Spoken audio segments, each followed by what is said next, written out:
question. What is a lesson we can learn from this week's election for business? Everybody's feeling lots of different feelings out there, but what is a lesson we can learn for business and for leadership? That is what we're going to talk about on today's show, The Leader's Pause, and we'll get right started soon.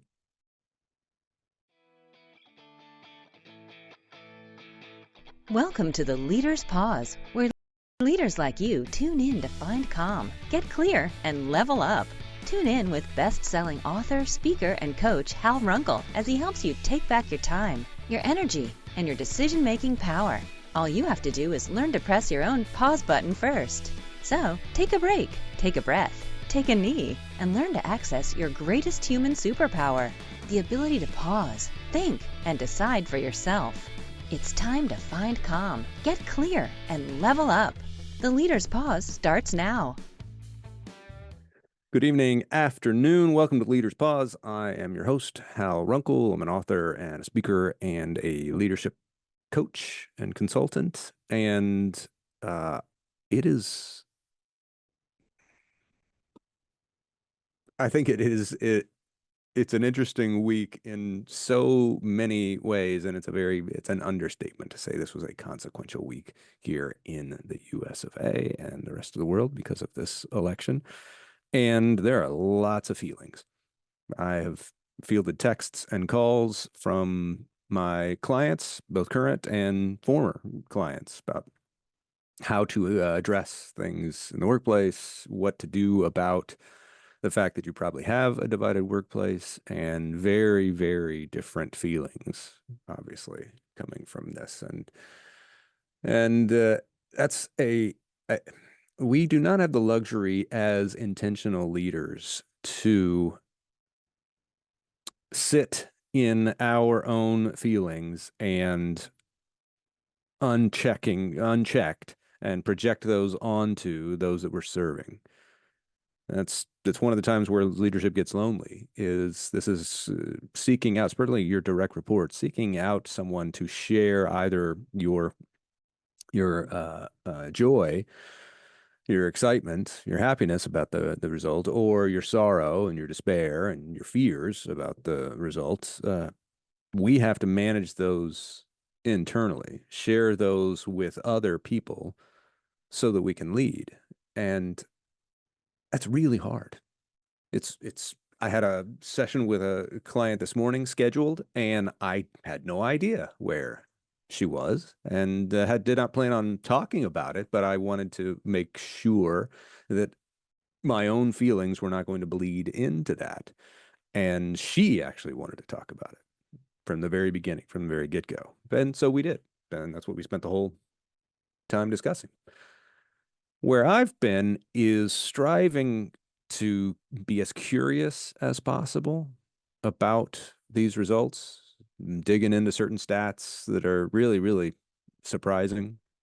The incredible increases amongst Latino men, that was fascinating. That they actually flipped them. A 35-point difference. They were 23% in favor of Biden 4 years ago, and they were 12% in favor of Trump this year. That's fascinating. Also fascinating, 20 did not make any gains among white men and lost support among white women, but gained with black men, gained hugely with both Latino women and Latino men. And that made a lot of the difference. So I've been trying to be as curious as possible. Okay, what can we learn from this? Predicting what's going to happen is one of life's most futile exercises, but trying to understand what has happened is, I think, the only way we could ever begin to predict. But understanding what has happened does not, past results are no guarantee of future outcomes. So where I would like to spend today is talking about what we can learn from marketing, or in the world of marketing, from this election. because in so many ways it is a fascinating study in marketing and messaging. And I've got a framework that I use to understand how to attract clients. It's something I teach when I consult, but it's something also I practice in my own business. And it's a framework that I messed up for years and years and years. And it's one of those where when you finally do get it, it is almost miraculous. And I will say this, that I believe the Republican Party and specifically Donald Trump, President-elect Donald Trump, got this right so much better than the Democrats did. This understanding of marketing, and it is a progression.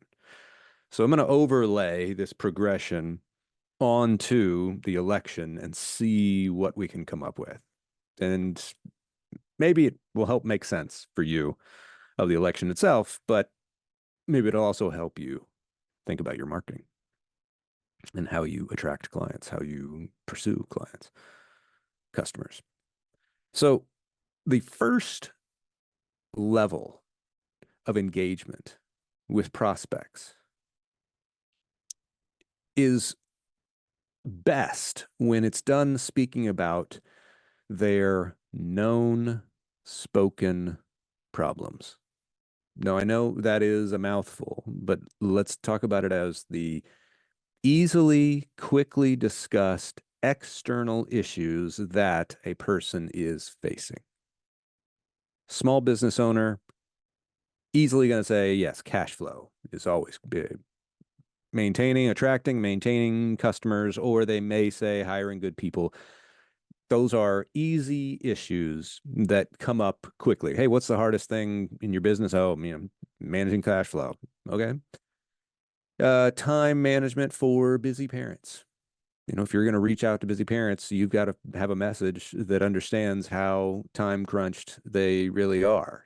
I was talking with a guy who his son is in college, and his son is talking about how incredibly busy he is, and he doesn't have time to work out as much as he wants. He's taking all these classes. He's working on an internship, right? And he's doing a side hustle thing. And the dad is laughing. It's like, dude, you have so much more time now than you ever will once you have kids. You you just have, but there's no way to know that until you're in it. So, what are the known spoken problems? The surface. My friend, fellow coach John Turner, he calls it the surface level issues.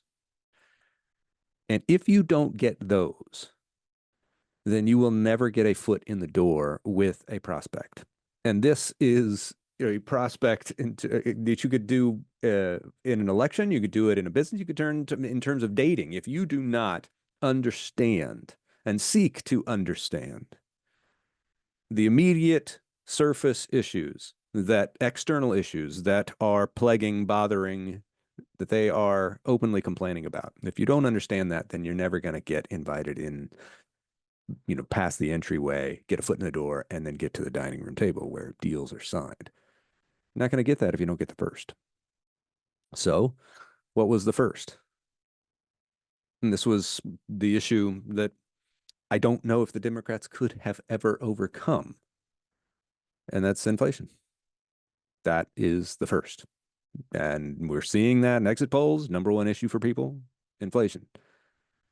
And as one guy on CNN, I can't remember who it was that night, said something pretty, he's like, look, yeah, we can talk about how this is a threat to democracy or whatever other downstream issues we can talk about, but those go out the window when your engine light comes on and you don't have the money to pay for it and you don't know how you're going to get to work because your car is broken down. You're not worried about larger philosophical issues like democracy. You're worried about the fact that prices are about 20% higher than they were 4 years ago. Now, does it matter that the inflation rate has come down so drastically over the last year? No, because consumers, economists like to talk about inflation rate, and rightly so, needing to come down. But consumers talk about price levels, which have not come down. They went up, and they stopped going up as much, but that doesn't mean they came down. And you got scores and scores of people who can say they're 20% higher than they were 4 years ago. They haven't come down. They're not going to come down, by the way. That just doesn't happen. You don't want, and rapid deflation is probably worse for the economy than rapid inflation.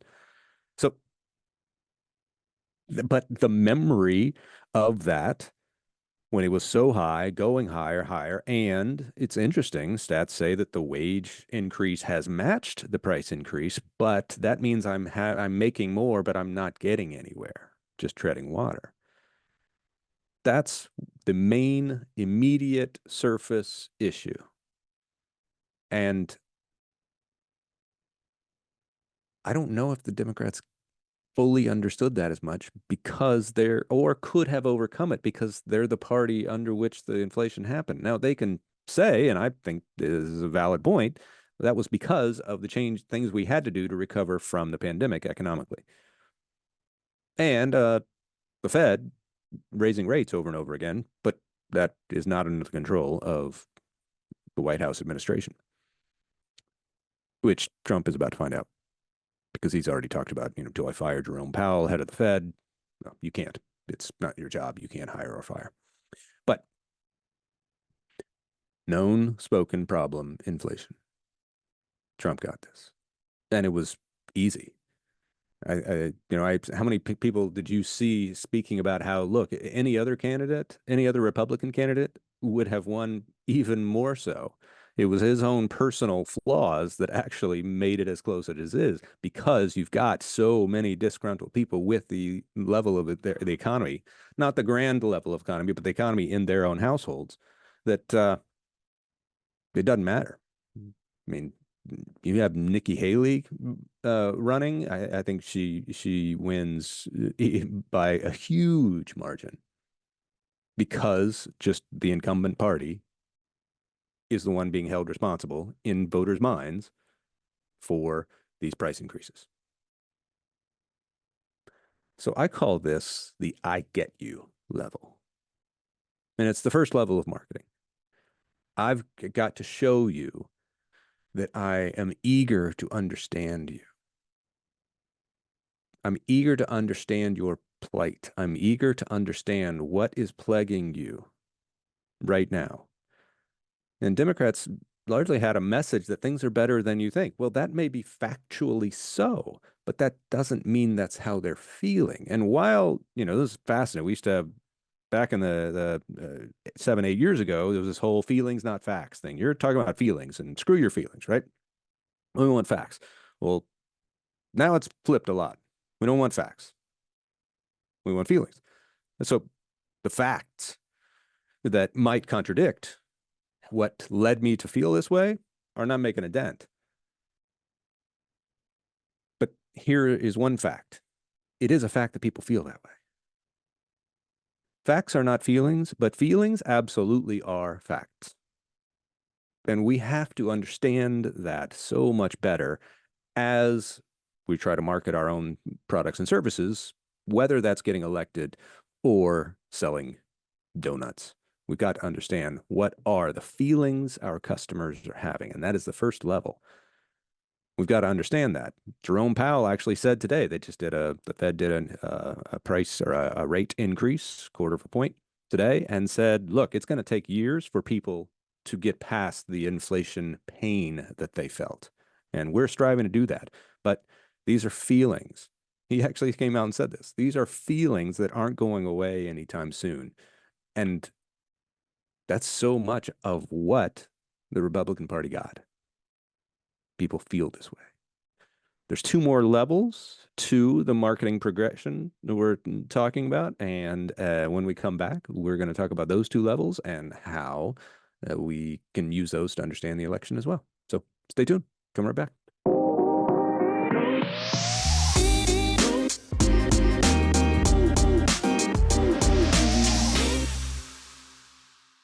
For the show, we are trying to look at the election and look at what we can learn from the election as dispassionately and objectively as possible about marketing and about business, because I do believe in so many ways this was a study in messaging and marketing, as every campaign always is. But this one in particular, especially when you have such a surprising result to so many people on both sides.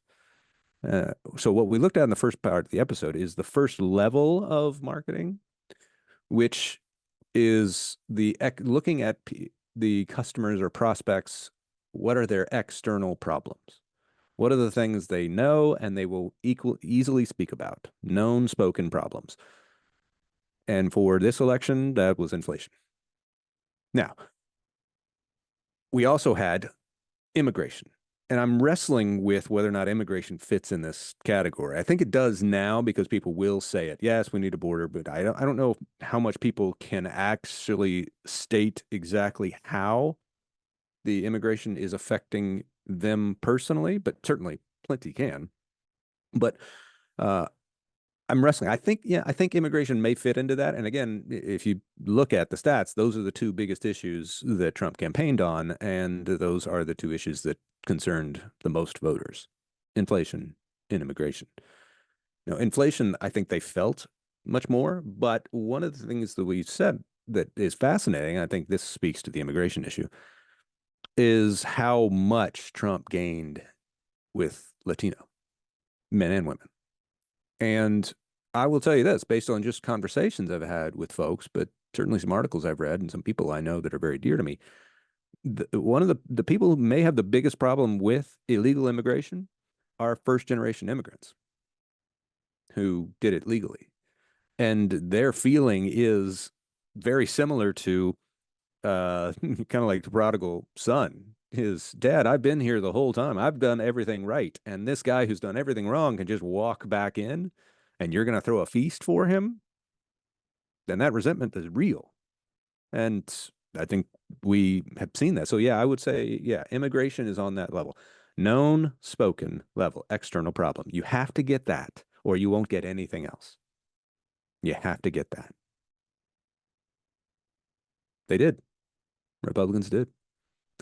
Then the next level of progression, because that doesn't necessarily, sometimes it will get you the deal. You know, you promise, hey, I've got a cash flow solution for your small business. Okay, maybe that's all you need to get repeat business, to get extended even deeper, to upsell, to build a very, very loyal, loving, raving fan. You got to go to the next level, which are the known unspoken problems. My friend, Coach John Turner, calls this the secret problems. So the first is the surface, the second is the secret. This is a small business owner who you get them with two margaritas and they start to admit that I think I may have bitten off more than I can chew. I'm working more than I did when I had a corporate job. I left that job to work for myself, but now I'm working more and I'm paying other people. And I don't know if I like doing this and I don't know if I'm regretting it or it's really lonely at the top. Those are the known unspoken problems. And if you do a good enough job with the first level, I get you, then you can leap to the next level, which is I got you. Meaning, this is my appeal. I work with CEOs and their teams, and one of my appeals is it's lonely, but you don't have to go it alone. That's why I'm here. So where you're not, a CEO is not complaining to his reports or her direct reports about something because that doesn't work well. But they struggle with that a lot, even if they don't admit it. They may admit it to other CEOs. They don't admit it openly. They admit it to me. And then I can say, I got you. And here are my package solutions that are going to help you. My first, what I lead with is drama. Would you like less drama in your teams? That's a known spoken problem. Yes, people problems. They drive me crazy, especially as you get bigger as a business. But they're in every organization, they're in every family, every gathering of human beings. People problems and drama exhaust people. And if you can offer a solution, as I do, then that helps. Then you get to the other one. What is this? The more secret? Like I don't know if anybody's aware of this, but that's CEOs. It's only at the top. What was this for the election? This, in so many ways, was that you've been looked down on and dismissed because perhaps you're not as well educated as the elites. It's interesting that the Democratic Party has always prided itself on being the party that battles inequality. Certainly not always, because the Democratic Party was the one opposing the civil rights movement in so many ways. But they have doubled down on certain inequalities and address those: LGBTQ, trans, and race. What the Republican Party seemed to do better this time was understand the uh, inequality that comes with education. 60-40 women, men in college. Top 10% of graduating high schools, 67% women. Men are getting less college degrees and feeling left out. And women are getting more college degrees. And there's this growing gap. And men also, and it's beginning to speak out loud, but certainly for a while, maybe they didn't know it very much, but have felt underappreciated. They have felt this gap has not been recognized by political leaders until Trump came along. And his message was, I got you. Nailed, I get you. Nailed, I got you. Now, we can debate as to whether his plans are actually going to succeed, but we can't debate that his message connected with people that believe in him because they believe that he believes in them. Now, Kamala can certainly could speak to that a lot, didn't speak to it as well. And I think the known unspoken is I'm tired of being told how to speak and think about other people that I don't understand. And I'm tired of being made to feel guilty for my feelings. Like we talked about the first half of the show, facts are not feelings, but feelings are most definitely facts. It is a fact that these people feel this way. It's also a fact that feelings drive behavior. And if you're dealing with people who are feeling vastly underappreciated or even insulted or constantly told that you're wrong because your traditional understanding hasn't adapted quickly enough, you get resentful. And then you come along with somebody who they believe is strong enough to say it out loud, then that message is, I got you. It resonates. So what's the last level? The last level is the unknown, unspoken problem. Here's where you got to get masterful. The unknown, unspoken, here is why you are as upset as you are, and you don't even know it. If you can do that, if you guess that and you guess it accurately, you go, you're in the entryway with I get you. You're in the dining room, living room with I got you. You're in the bedroom with this last one. And you can guess and speak to what something going on. This was Steve Jobs was masterful at this. He's like, look, they don't even know what they want until I tell them. So I'm going to invent the iPad, even though no one is actually pining for it. And the first critiques of the iPad were it's a problem, a solution in search of a problem. Well, it found one.